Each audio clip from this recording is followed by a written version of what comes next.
Então, essa é a discussão que o Duílio está propondo na justiça neste momento. Mais uma derrota, mas a defesa entende que era importante registrar essa reclamação para, quem sabe, futuramente avançar nessa história. Então é isso, é um pedido de liminar, não é um julgamento do mérito, e também é um entendimento de que eles não estão querendo interromper a investigação, acabar com a investigação. Eles estão naquela de que, olha só, abre aspas, nós queremos que faça, mas que faça direito, não dessa maneira, tá? É isso, passando para vocês. Informação, isso não é opinião, é só informação. E outra coisa importante, sobre estes casos dos cartões corporativos e tudo mais. Lembra aquela notícia, informação revelada pela Gazeta Esportiva aqui sobre a convocação dos então responsáveis pela fiscalização? Pois bem, ela tem que acontecer nessa quinta-feira. É agora, dia 9, a convocação de Matias Ávila, ex-diretor de finanças, Osmar Basílio, ex-presidente do Conselho Fiscal, Guilherme Gonçalves Stranger, que é desembargador e era o presidente do Conselho de Orientação à época do André Sanches. Eles estão convocados para prestar esclarecimentos nessa quinta na Comissão de Justiça. Muito provavelmente serão convocados também pelo Ministério Público e podem entrar como coniventes dessa história toda. Vamos ver como é que vai ser, porque principalmente eu estou curioso pelo caso do Stranger. Por quê? Porque ele é desembargador. Será que o promotor vai tratar ele como trataria, por exemplo, o Matias Ávila? Estou curioso para entender como é que vai ser isso, mas outras pessoas devem ser responsabilizadas, além do Andrés, tanto no Corinthians como no Ministério Público, caso essa situação realmente avance para alguma punição. Tá certo? Informação para vocês, bora que tem muito mais. Vocês vão lembrar que nós informamos a época da assinatura do contrato com a LFU, contrato de televisão, que aliás é muito bom, o melhor contrato do país, mas o Corinthians pegou 150 milhões emprestados em crédito junto à LFU por meio da XP Investimentos. Pegou essa grana, torrou essa grana imediatamente, né? Pagou o que precisava pagar, não sei se pagou o que devia pagar, né? Fez umas contratações, enfim, torrou essa grana, não tem mais esse dinheiro. Só que lá atrás, quando o Corinthians pegou esse dinheiro, lá em 2024, no contrato desse empréstimo, o Corinthians colocou o seguinte: olha, se até outubro de 2025 o Corinthians devolver esses 150 milhões seco, sem nenhum juros, tá aqui, ó, 150 milhões de volta para você, pum, o Corinthians encerrava esse assunto, e aí os juros pelo período ainda se transformariam em créditos que seriam destinados ao Corinthians ao decorrer do contrato, que é de 5 anos, de 2025 a 2029, tá certo? Pois bem, o Corinthians não aproveitou essa condição, obviamente, o Corinthians não ia ter 150 milhões para devolver, não devolveu essa grana, e olha só, chegamos em outubro, ninguém reparou, ninguém lembrou, mas eu lembrei, publicamos na Gazeta Esportiva, e aqui eu estou passando para vocês na Salazar TV, o Corinthians não devolveu essa grana, e aí tudo muda de figura, porque aí o contrato vira o seguinte: opa, então esses 150 milhões se tornam um empréstimo que o Corinthians vai ter que devolver, vai ter que pagar este empréstimo com juros. Agora muda, agora tem juros. Juros de CDI mais 3 em cima de 150 milhões. Como que o Corinthians vai pagar? O Corinthians não tem nem chance de ficar inadimplente, porque esse valor vai ser abatido do que o Corinthians tem a receber da LFU até 2029. Estamos falando de cerca de 30 milhões de reais por ano.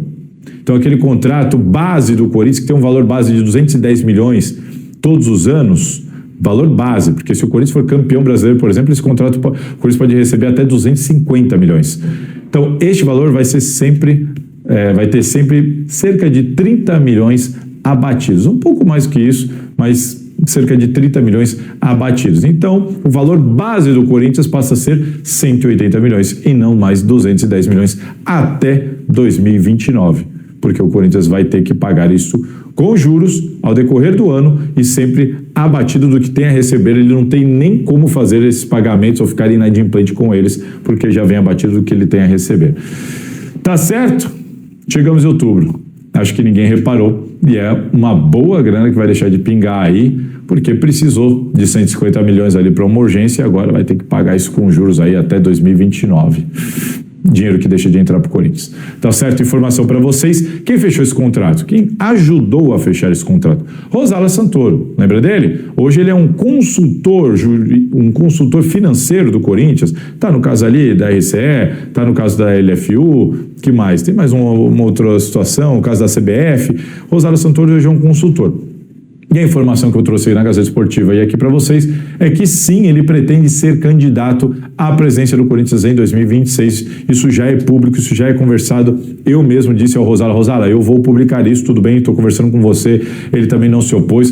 Portanto, senhores, Rosala Santoro deve ser candidato à presidência do Corinthians na próxima eleição de 2026. Essa é uma informação. A segunda informação é que ele vai ter principalmente o apoio de dissidentes da gestão Augusto Melo. E eu falo muito da dupla, Vinícius Cascone e Pedro Silveira, ex-secretário-geral e diretor jurídico da gestão Augusto Melo e ex-diretor financeiro da gestão Augusto Melo. Ambos são muito próximos, muito amigos, se aproximaram principalmente na contratação do Memphis Depay, os quais eles são os responsáveis, ou os principais responsáveis, aliás, por um contrato que eu acho uma aberração. Mas, enfim, o próprio Cascone foi ao meu timão, deu uma entrevista falando, não, mas ele traz isso, ele traz aquilo, é importante, a marca e tudo mais, mas tudo bem, mas não se sustenta, né? Na minha opinião, não se sustenta, porque o Corinthians não está conseguindo pagar ele. Ele traz tudo isso e mesmo assim o Corinthians não está conseguindo pagar ele. Então, não se sustenta, certo? Mas, enfim, o que eu estava falando? Lembrei. Bom, com o apoio de Cascone e Pedro Silveira, o Rosala deve ser candidato. Poxa, mas ele está na chapa 82, dizem que o Armando Mendonça também quer ser candidato. Se isso acontecer, o Rosala vai sair da chapa e vai se candidatar. Ele vai se candidatar. E se o Armando quiser se candidatar também, um dos dois vai ter que sair da chapa. Ponto. Mas o Rosala já é um dos candidatos. Vai se candidatar, vai ter o apoio do Cascone e vai ter o apoio do Pedro Silveira e eles vão em busca de outros apoios, seja da 82 ou de qualquer outro. Esse é um ponto. Uma outra questão é, será que o Rosala vai conseguir se candidatar? É uma intenção. Por que eu estou falando isso? Porque o Rosala era o diretor financeiro do Corinthians quando pagaram aqueles 1.400.000 para a rede social Mídia LTDA, lá, design, lá a empresa que em tese entrou no contrato como intermediação do contrato da Vaidbet. Lembra? Ele sofreu uma ingerência, o Marcelinho foi lá, forçou, o Gavioli pagou, o Rosala era o diretor financeiro, quando tudo foi feito. O caso dele está na comissão de ética.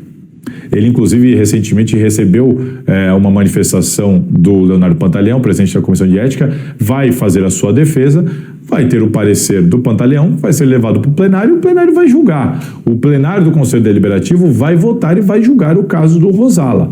O caso dele pode gerar uma advertência, uma punição, uma suspensão, um arquivamento ou até uma expulsão. A previsão aí é que a reforma do Estatuto seja votada pelo Conselho Deliberativo em novembro, né, de 2025, tá? Os termos aprovados serão votados, né, pelos sócios de uma Assembleia Geral em dezembro. Então, né, tem tudo aí, Klaus, para o Corinthians começar o ano de 2026, né, com o Estatuto novo. E é algo, né, que o torcedor corintiano almeja muito, né? Na verdade, o torcedor corintiano acho que é o mais engajado que a gente já viu, né, Klaus? A gente já cobriu em outros clubes. Eu nunca vi o torcedor corintiano, ele espera essa reforma do Estatuto como se estivesse esperando um título mundial.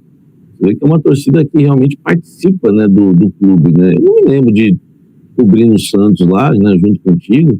Eu não lembro da torcida do Santos ter ansiedade com mudança de estatuto. Você lembra, Klaus? Não, e não lembro de nada parecido com isso, né? Achei interessantíssima essa questão dos blocos temáticos, né? Como você falou, porque deixa o processo com uma lisura maior, né? Porque o estatuto, a sugestão estatutária, geralmente ela fica no que nós já cobrimos, né?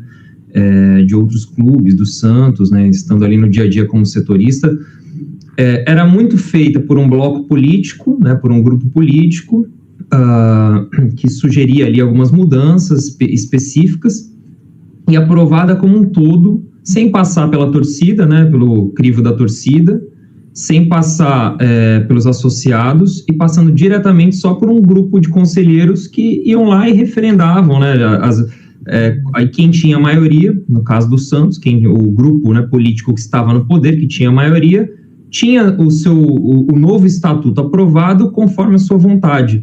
E esse não é um caminho, né? Não é o caminho mais democrático. Então, é muito interessante o fato de ter esses blocos temáticos, né? Você ter o estatuto discutido passo a passo, etapa por etapa, de passar pela Fiel, né? Pelo fiel torcedor, para que eles possam ouvir também, sugerir mudanças, entender quais são os caminhos, e aí sim ir para as etapas de aprovação. Então, é algo muito importante, porque o torcedor que no final das contas sofre, né? O estatuto ele tem que ser feito, claro, pensando no clube, mas não pensando num grupo político, ou quem está no poder, mas pensando em algo a longo prazo, né? A gente viu, por exemplo, no Santos, o estatuto ser mudado para beneficiar reeleições ininterruptas e etc. Então, ou seja, sempre jogando, né, para benefício próprio, não é essa a ideia.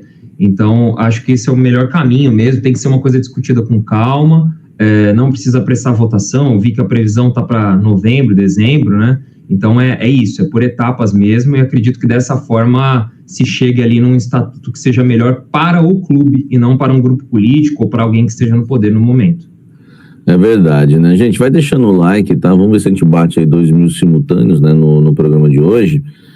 Só uma coisa assim que me preocupa na reforma do estatuto é algo que, por incrível que pareça, né? Por incrível que pareça, algo que a gente tanto almejou é o que mais me preocupa, que é o voto do fiel torcedor.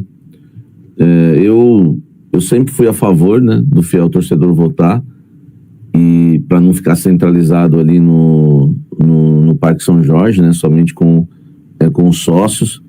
Eu vou tentar trazer o Tuma aqui no canal para ele explicar como é que vai ser essa questão, se vai ser qualquer fiel torcedor que vai poder votar, enfim.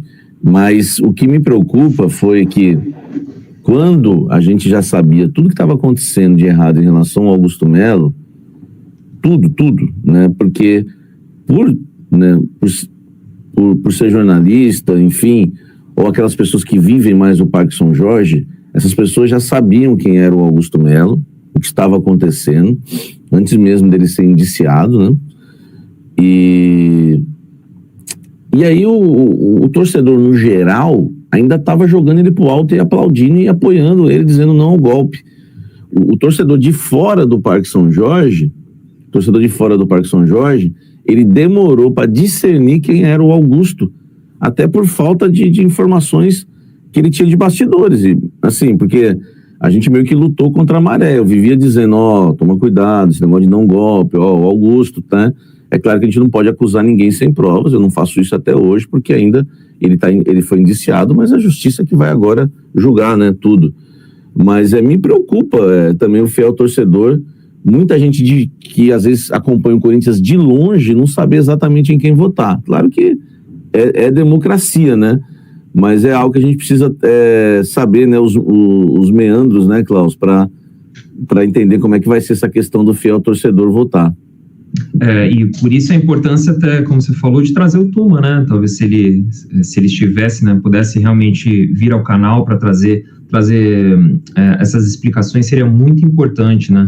Para que todo o processo seja um processo muito limpo e seja tudo feito assim, sem margem para ficar alguma dúvida, algum problema. Então, seria muito importante realmente que o Tuma estivesse aí, né, viesse, disponibilizasse tempo para isso, para trazer total lisura aí para esse processo, porque a reforma do estatuto ela precisa ser muito bem pensada, né, ela precisa ser feita com calma, sem nenhuma margem para dúvida. A gente vê muitos, eu já vi reformas também, né, acompanhando isso por fora, né, não como setorista, mas tentativas de reforma de estatuto que deram muitos problemas depois. O próprio Vasco, né, é um clube politicamente muito conturbado, então precisa ser muito bem pensado e um processo feito com muita calma ali para que não haja problemas no futuro. Cleverson Busato chegando agora, cortaram a luz do Klaus.